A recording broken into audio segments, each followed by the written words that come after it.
So what will self-awareness give us? I'm not going to go into that because I've already used that. It's a beautiful question to answer that. That's what self-awareness, two things self-awareness will give you: confidence and courage. Confidence and courage. I shared that story about LinkedIn. My sisters, my brothers. After I overcame that fear, now I'm posting on LinkedIn like 4 times a week, 5 times a week. Things that before, if I wanted to post something that is not about job, I will type and type and type out. Eventually, I will not post it. I'm like, this one that my manager I work with. Now I'm posting without even thinking about it. That's number one. It gives you confidence. Now I'm confident to just go there and just share and just be myself. And then courage. Courage, because if I never had, you remember the solution to fear is action. No matter how small, just take that little action. Because when you take that little action and then people react positively to it, it gives you confidence. That post that I shared on the 10th of January, what I didn't tell you about that post was it ended up going totally viral. As at yesterday, that post has had over 200,000 views. That is the power of taking action towards the things we're afraid of. How can self-awareness help you to nurture a better relationship with others? In the beginning, I refer to the Aristotle quote that says, knowing yourself is the beginning of all wisdom. When we say nurturing relationship with others, my sisters, my brothers, I want to tell you categorically today, based on all my experience in studying self-awareness, the first relationship is the one you have with yourself.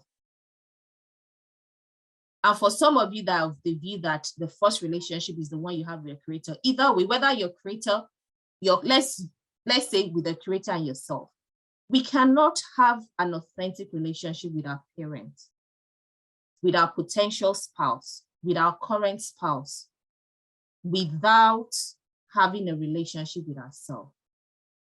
If you don't have a relationship with yourself, the relationship, even with your creator, will not get to the level you want it to get to.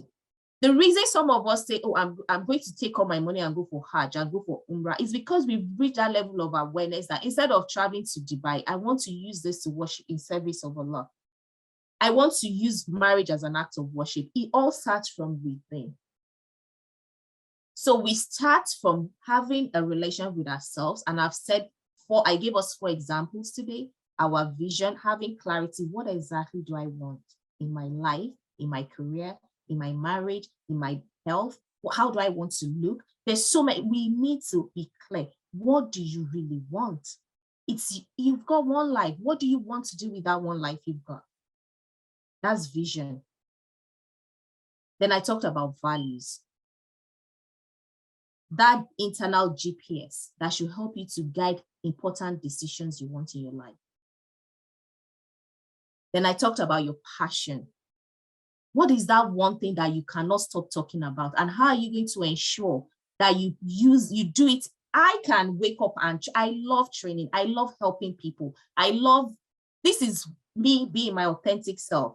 I love doing these things. And I do my best to create space in my life for the things that I love to do. That's your passion. Go away today, think about the things that come natural to you and make time for it. Whether it gives you money or not, make time for the things that give you passion. A lot of people end up meeting their spouse, their soulmate, by following their passion because they are doing things they are passionate about. They attract the kind of people that believe in what they believe in. And finally, we spoke about fear. And I gave you the story of how my fear of LinkedIn today, I'm a mini superstar because I've had 2 viral posts in just 5 weeks. I was on Instagram for 2 years talking about career. Maybe we were able to increase our followers to 1,005 in 2 years. And in just 5 weeks, subhanAllah, 5 weeks on being on LinkedIn, we've increased our connection to over 3,005. Imagine 3,500 in 5 weeks and 1,500 in 2 years. Imagine if I'd conquered that fear 2 years ago, who knows? Well, alhamdulillah, there is time for everything. So my sisters and brothers, I don't know what it is you're afraid of, what might be holding you back.